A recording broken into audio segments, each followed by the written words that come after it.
Hello, everybody, and welcome to today's Dynamics 365 Tech Talk. Our topic today will be an introduction to Dynamics 365 Supply Chain Insights. My name is Peggy, and I'll be your moderator today. We're broadcasting this session through Teams live events, and the audio can be heard through your device speakers. This session is being recorded on behalf of the Microsoft Corporation.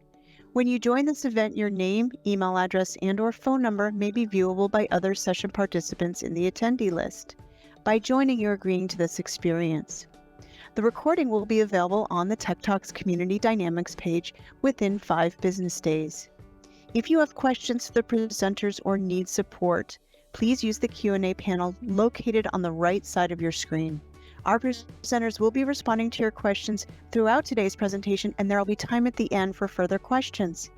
Thank you for your patience during these announcements.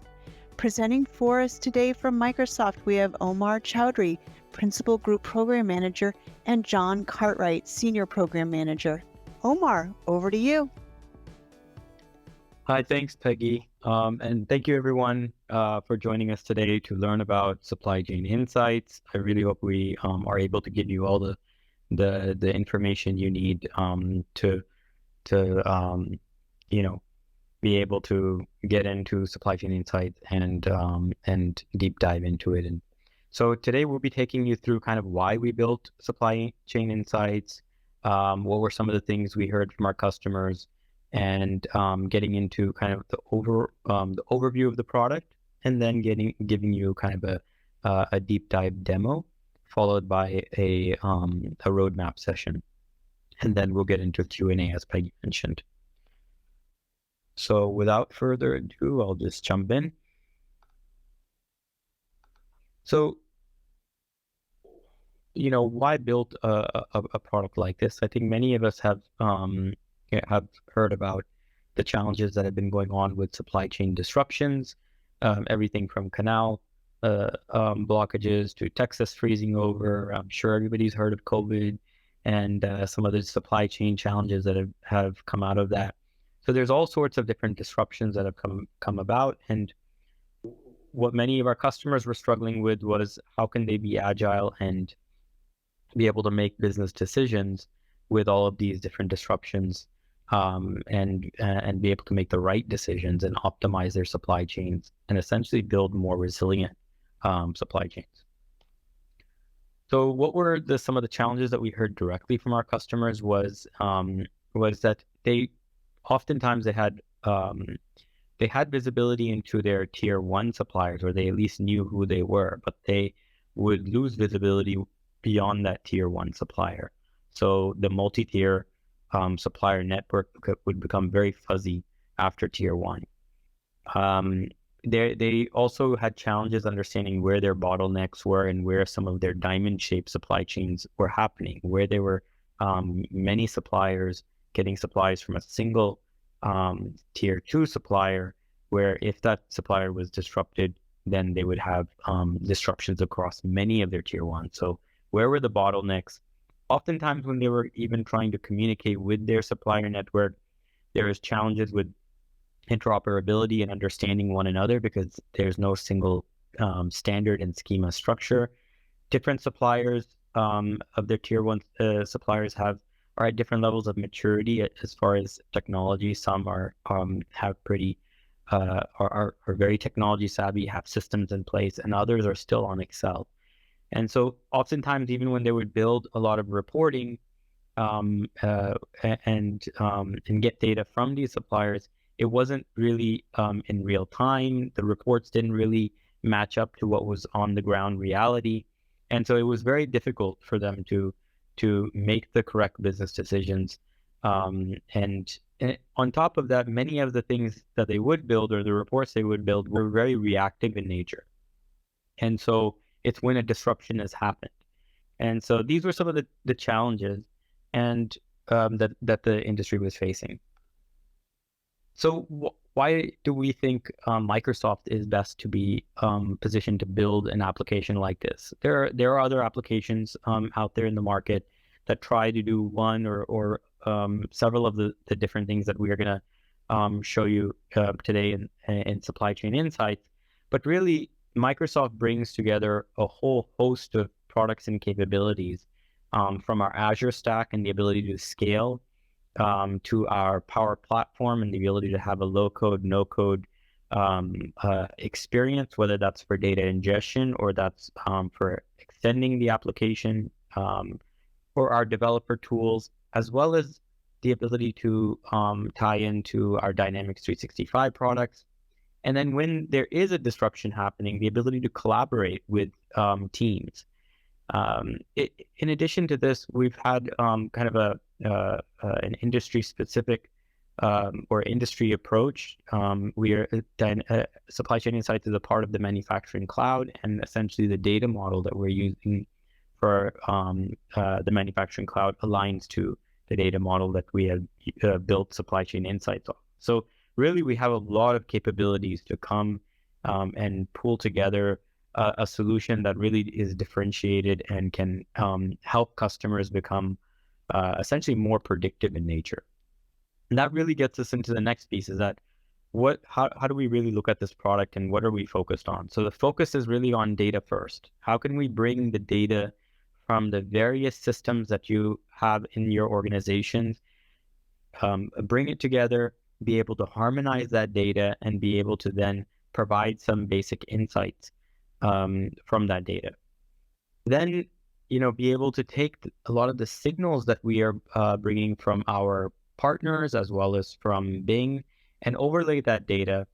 And on top of that, leverage the power of Microsoft's both AI capabilities as well as AI resources to build models that then can give you insights into what's happening in your supply chain, and moreover, help give you insights that are more predictive in nature. So less reactive and more predictive on what could happen. And so that you can then go in and collaborate with those stakeholders to make sure that you can mitigate any potential disruption that might happen or a disruption that is happening now. So these are kind of the three pillars that that we focused on when building this application. Now, this product really is kind of like a type of flywheel in a sense that our goal is that you first bring your data, we give you visibility into your supply chain, we have external signals that can layer on top and give you that visibility. In addition to that, we provide you with some base analytics. And once we provided you with that base analytics and AI models and those potential disruptions that could happen or are happening, then you're able to collaborate. And once you collaborate, whether you're going to collaborate both with internal stakeholders and external stakeholders, the results of that collaboration, we can learn from them and build further models, analytics, and insights that then we can add to the visibility and analytics. So it's really kind of like a flywheel, and that's really the intent of what we're trying to do here with the product. One thing I'd like to land on before we jump into the demo is that this product is really built as a participant-to-participant network. What you'll really see in the product is a lot of supplier scenarios and scenarios on how we can get insights for suppliers. But really, we built it so that you can every participant is an equal participant. So Microsoft, our devices team, is using this product, and they can invite their suppliers, whether it's a chip manufacturer or a case manufacturer. And once that chip manufacturer receives an invite and actually goes in and signs up for Supply Chain Insights, much like LinkedIn, you are an equal participant and you have your own account, and you can start inviting your own suppliers in addition to collaborating with Microsoft. So it's really, we like to think of it as a kind of a LinkedIn for supply chain. But you can bring both suppliers as well as invite customers. And the idea and the thinking is that you'd also be able to bring distribution companies and freight providers and other participants in the future. So one key focus area that we wanted to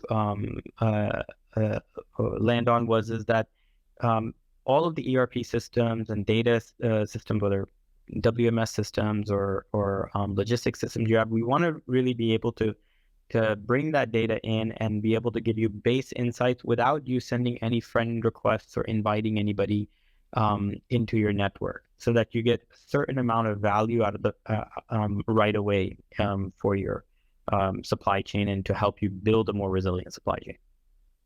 The second aspect of this is really around the collaboration, which John will demo for you guys, is really around you're able to bring your data in and collaborate with other organizations. And once you brought your data in once, you can then share that that data or aspects of that data with other organizations. And we would manage a lot of the censorship between this data. The main thing is that you always have control of your data in the process and can share it with participants that you approve of and agree to share it with. So that's one thing that we hope you'll kind of get out of the demo coming up. So with that being said, I'll hand it off to John to get into the demo. Sounds great. Thanks, Omar. All right. So upon signing into SCI, this is the homepage that folks would see. Up top, we have some basic onboarding steps, some partner notifications, a supply chain map, as well as some news for articles that might be relevant to companies in your supply chain, as well as some videos to assist in onboarding, as well as additional resources around documentation and a link to our communities page for customer feedback. And these videos, just for onboarding, there's about 6 of them, and they're very short videos, only about 1 minute to 2 minutes in length, that just go over various features within SCI, just to get the user excited to use these different features and comfortable with understanding what they're there for and how best to utilize them.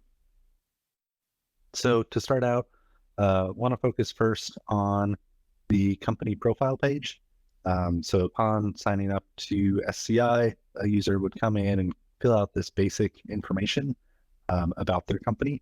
So for the purposes of this demo, we can see that this company's name is AdventureWorks.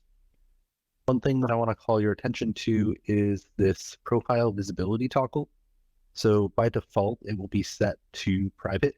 And as Omar mentioned, a company can utilize SCI, upload their own data to SCI, and start to get benefits as far as analytics, insights, a visual representation of their supply chain on the map page.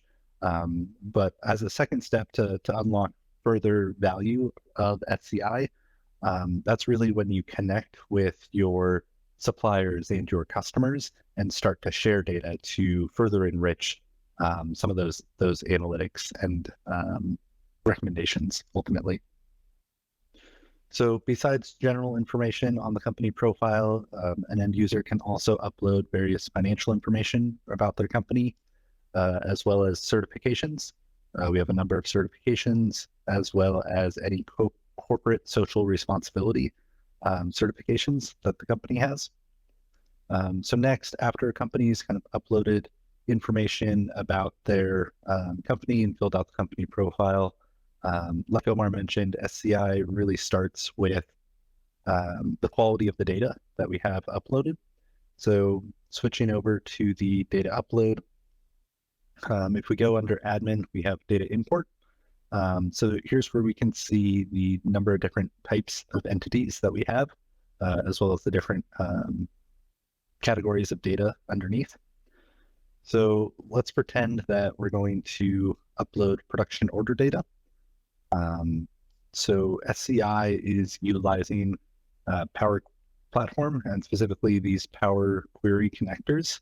And we're currently working on adding in a connector for SAP as well as Oracle's. So those connectors should be coming soon within our product. So let's say, for example, that I, as AdventureWorks, have data that I want to upload to SCI in an Azure SQL database. So I'd select Azure SQL database, I'd enter in the credentials, and then after entering in the credentials and connecting, I would then see this Power Query view. where I could select individual tables. So for example, we're uploading product information. So after selecting that table, this next step is really important because what it does is we're essentially mapping our data as AdventureWorks to a common data framework that SCI would understand. So I can do this manually by selecting color, maybe product height, and there's also a button for AutoMap, which will do a name comparison for the column names of my data to the column names that SCI is expecting. And then after I hit OK and hit next, it will start that mapping process. I'm going to switch to the next tab just to expedite that. So after the data has been mapped, I can then set a refresh cadence. If it's a one-off data entity that I'm uploading, such as the list of my warehouse locations, that might be okay for having it just be a manual one-time upload. But if it's production or product data or order data or something that might be needed to be refreshed on a more regular cadence, I can set up a refresh once it's connected to that data source, all the way down to the minute time frame, so I can get pretty much near real-time data being fed into SCI. And this is really important because in talking with some of our early customers, we've seen that some of them are still using Excel spreadsheets and getting emails with Excel spreadsheets every Monday for the next week's orders. So this is a really important feature within SCI just to kind of reduce some of those tedious actions that supply chain managers currently have to take. So from there, after we've uploaded our data, the next feature that I want to talk about is how do we actually share that data with other partners within SCI. So SCI has kind of a two-step process for sharing data. The first step is to connect with another company and become partners. And you can think of that as very similar to sending a friend request. And then the second step, after you've established that initial relationship, is to create a data collaboration. So real quick on partners, you can see here, this is a list of all companies that have set their company profile. If you remember in the company profile page, they've set their visibility to public. So that means that other members that are on SCI, they'd be able to search for their name and connect with them. And when they connect with them, they can specify if they're a vendor or a customer and enter in a unique customer or vendor ID for that company, as well as add a personalized note. And then once they hit connect on the, so for Alpine Ski House, they would get a message or a notification that says, hey, AdventureWorks wants to connect with you. Here's a personalized note. You can either choose to accept or decline that connection request. Additionally, when you connect with a company, you will be able to see kind of their basic information that was populated in the company profile page, but nothing else. From there, so we talked a little bit about the public partners. We talked a little bit about incoming requests and sent requests. Once they accept that request, they will then land in the My Partners page. So you can see that AdventureWorks currently has 5 different partners that they've connected with. But we recognize that not everyone is going to immediately be on SCI. If I am a major manufacturer, I know that as we roll out SCI, not all of my suppliers are going to have SCI accounts. So I also have the ability to import partners, to bulk invite them to SCI, or I can invite them in a one-off manner where I'd enter in their name, then their email, again, the relationship that I have with them, and then click invite. And what that's going to do is it's going to trigger an email to be sent to this email address that basically invites them to onboard to SCI. And then once they onboard, they will automatically be connected with me as a partner. So once we've established that initial relationship with another company, we can then move down into data collaborations. So we can see that AdventureWorks currently has 2 data collaborations. I'm going to focus on the daily supply forecast. So currently you can see that right now this data collaboration is just between AdventureWorks and this other company called Fabricam Parts Europe Northwest. Now, let's say that I, as AdventureWorks, want daily supply information from more than one of my European suppliers. So what I could do is I could add another supplier that I partnered with to this data collaboration.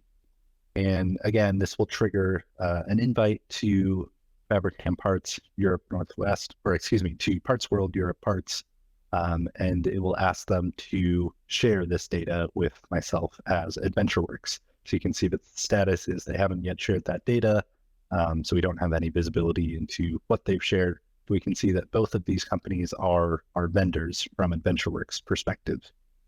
And within this, there's kind of 3 major tabs. So the first one is who all am I asking to share data? Who all am I asking to share data with me as far as partners goes? The next one is what data am I requesting of these partners? And then the last one is what data from AdventureWorks am I sharing with these partners? And it's important to note that even though there's 2 partners in this data collaboration, we can add as many partners as we want to it. And all of the data that I'm requesting from Parts World is only going to be shared with me as AdventureWorks. Similarly, all the data that I'm requesting that Fabricam shares with me as AdventureWorks is only shared with me as AdventureWorks. Parts World never sees Fabricam's data and vice versa. And then, like I mentioned, I can go through and similar to the data import page, I can select what entities that I'm requesting that they share with me. And then similarly on the data shared tab, I can select what data I want to share with them as my suppliers. And, it could be that I just don't want to share any data with them. So I can save these changes. We can see that was updated. So now once we've uploaded data, like Omar mentioned, we could have users of SCI that simply want to upload their own data to get analytics and insights into their supply chain. But once we set up these data collaborations, that's when we really get some enhanced analytics and really greater visibility into a supply chain. So to start off with, let's go up to the map page. So here we can see a geographical representation of my supply chain. You can see that there's really 2 different types of site colors. So the blue sites are my company, AdventureWorks, production plants and warehouses. And then the gray pins are vendors' sites and vendors' production plants. One other thing that I want to call out is I am able to filter this by facility type, as well as filter it by like the tier of my supply chain, just so that way I can zoom in where necessary. You'll also notice that for each one of these sites, if I go to the list view, I can see all of the sites as well as different scores for those sites. So if I select into an individual site, I can see that this site in Florida has a risk score of 8. And like Omar mentioned earlier, we are partnering with some companies to get risk data specifically around weather. So you can see that this site in Florida is at risk for high winds, hailstorm, tornado, and potentially wildfires, but not as much for volcano or seismic activity. And currently, this is just external data around weather risk. But as we continue to build out our product in GA, we are looking to bring in other types of risk, specifically around financial risk and logistics risk around potentially like port congestion and items like that. And we'll bring those risk signals into the map page if it makes sense to display that on a map or geographically. And if not, then we'll bring it into our analytics page that we'll cover next. One last thing to touch on the maps page, I am able to select a certain site and then see what orders are flowing through that site, as well as the details for those orders. And lastly, just on the topic of weather risks, I can toggle this map to take a look at what is the latent risk for tornadoes to hit given sites. So as you can expect, there's a higher risk for tornadoes in central US versus some of the coasts. And if I were to switch it over to seismic, we can see that there's a much higher risk for seismic activities along the coast versus central US. And one other type of weather risk that we don't currently have live, but the team is working on, is the risk of natural catastrophes, like ongoing hurricanes or earthquakes, just so that way we can send an alert to the supply chain manager and say, hey, there's an ongoing earthquake that's impacting your tier one supplier. As a supply chain manager, I'd want to be made aware of this. So that way I can reach out to my counterpart at that company and check in on any existing orders or items like that. So weather data is one type of external risk signal that we're pulling in. Another type of external risk signal is news. So we've partnered with the big news team to create a curated news feed that is specific to articles that a supply chain manager would be interested in, as well as curated specific to their supply chain. So essentially what we're doing is we're looking at the list of imported vendors, the list of imported customers, as well as some of the partnerships that a user makes within SCI. And then we're searching Bing News for all articles that are relevant to those companies, and not only all articles that are relevant to those companies, but articles that are relevant in a supply chain manner. And we're doing this by looking at keywords in the title and description. We're looking at the URL to see how credible that source is. And we're also categorizing the articles into high-level categories that a supply chain manager might be interested in, such as product news, or if there's any bankruptcies or acquisitions or any sort of disruptions.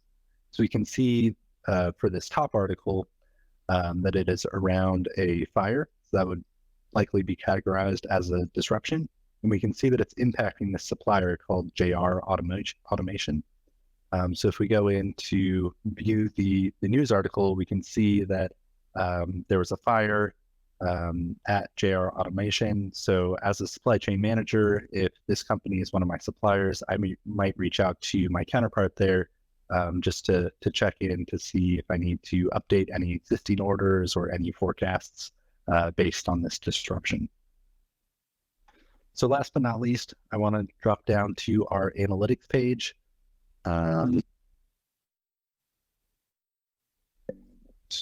Here, so for our analytics,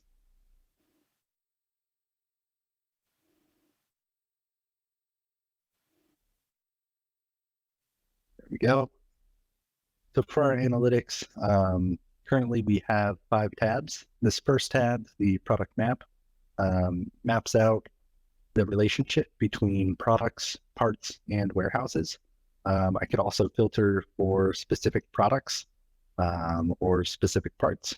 So if I were to look at this speaker assembly unit, I can see what are all of the parts that make up this product, as well as what are the warehouses that I source these parts from.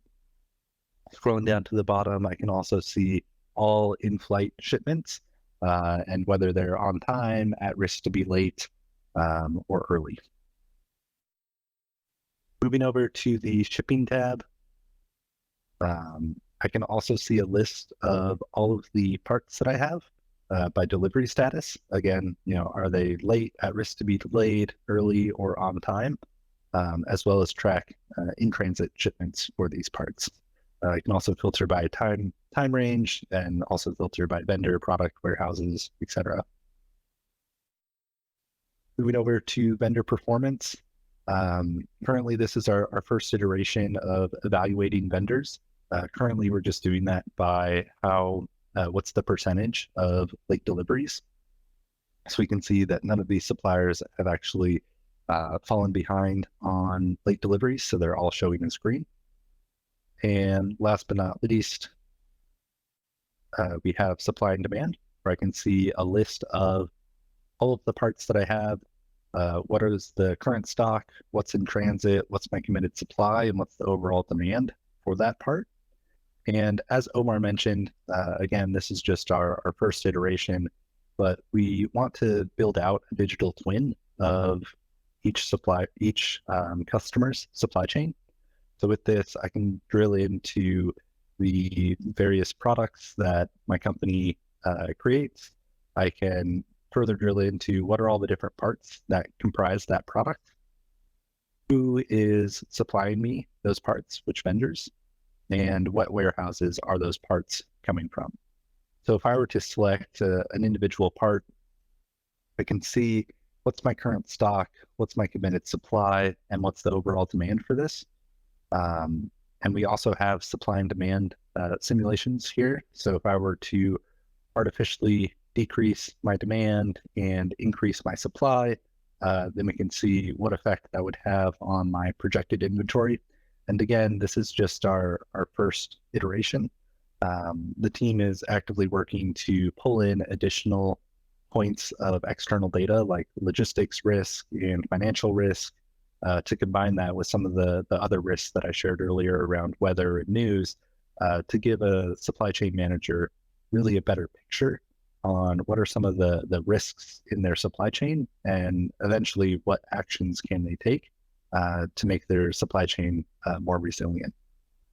Omar, would you like to add anything, or I'll probably hand it back to you to talk more about our. Awesome. Thanks, John. Okay. So yeah, so this was a great demo, and this basically what John has showed you is essentially what we have today in the preview. So the connectors he mentioned, the 3 connectors that we are rolling out with, and there's another 2 that we'll be adding Sage and Infor as well, on top of the SAP, Oracle, and SCM connectors. And so with that being said, where are we going towards GA? We want to bring in sea freight logistics risk. So this is risk around ports, around what is the status of certain products that you might have in transit over the sea. So giving some sort of risk signals around that, and more predictive risk signals around things that might be happening in ports, and as well as getting into financial risk. So as you start getting a view of your multi-tier supply chain, it's very important to kind of also keep track of the financial risk of each of these suppliers that you have. There's a lot of correlation between financial risk and quality. So as companies face hard financial times, product quality also is kind of correlated to that. So we want to bring in some visibility into financial risk. The multi-tier network, these are some of the and digital twin, what if analysis, and optimizers. This is where we really want to use the power of our AI resources at Microsoft to be able to give you a view of what the your multi-tier supply chain looks like. What John demoed for you is the supply chain map view of your digital twin, and what we look to bring is kind of more of a graph view. With that, we also want to bring in some AI capabilities around giving you what the future or what your supply chain may look like if you don't have all of the data, if you don't have your tier 2 or your tier 3, what is our best guess? As well as being able to let you change certain nodes around and be able to have kind of do a what if analysis of, if I change my supply chain, or if I had a contingency plan where I change a supplier, what does that look like, and be able to take a snapshot and see what happens. So these are some of the things that we want to bring as far as our kind of AI capabilities in the October timeframe, and then get into the ability to really collaborate with your suppliers. So being able to survey them, maybe survey them in a way that you might want to qualify them, or even survey them when you see a potential disruption happening. And this is more of your standard survey capability, but what we're really looking to do is make this much more intelligent and automated, and driven by some of our AI capabilities. So where John had demoed the smart news, there are definitely opportunities where a supply manager may not be able to even read through all of the news articles or things that might have come up.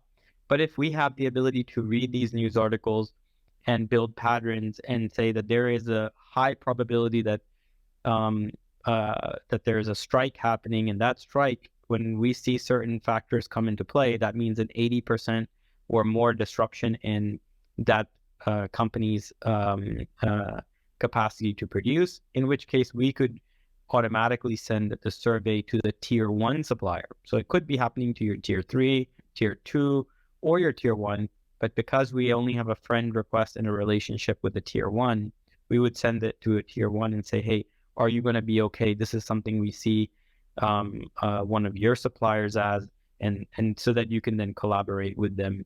And if they say yes, there is an issue, then this could trigger kind of a case where we can then all bring in all of the stakeholders, leverage the power of teams and be able to track what are some of the mitigation actions we took, and then be able to also learn from those mitigation and actions and collaborations and bring them into some of the automation that we are looking to drive.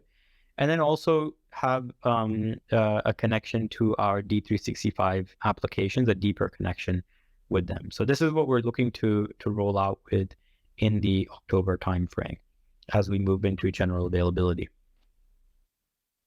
I will. So, just to kind of wrap up, the idea, the real intent and idea around supply chain insights is to make sure that we can give supply chain managers, logistic managers, clear visibility into their supply chain, be able to help them become more proactive and give them more predictive capabilities rather than reactive capabilities, so that then they can make decisions and business decisions with greater lead times and have greater options and be able to optimize their supply chain. And with that, we hope that they will be able to build much more resilient supply chains. So, I encourage everybody here to, go through and sign up. And if you have customers that would like to try the public preview, please go sign up. We are releasing this kind of in waves, but you'll definitely receive communications if you come to the sign up and be a part of our communities and other forums, so that we can keep you up to speed on some of the new features that are coming out, as well as some of the information around licensing. So I know that there were some questions that were in the chat around licensing. So this is something that we are still working out and looking to bake out as we get closer to GA, and we'll definitely release more information maybe 2 months before GA. Essentially, everybody can come in and try the product right now for free during the public preview time frame, and I will give kind of the overview and the general train of thought that we're having around licensing, because there are some questions around, would the suppliers be free to join? So yes, there is going to be the ability for you to come into Supply Chain Insights and be able to do and have access with little to no bar of entry, with basically a freemium version. And so if you come in and you're a large S500, which some of our preview customers are, including Microsoft Devices team, they would probably pay for some additional capabilities or to use the full horsepower of SCI.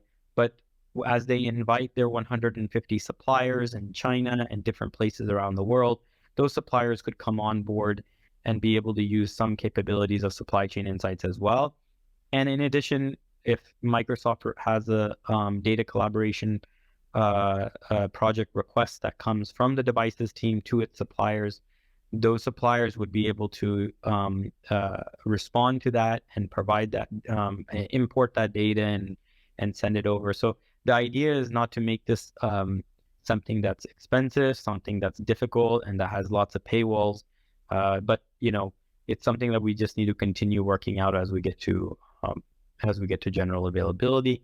And if you've signed up, then you will receive those newsletters and communications as we go along.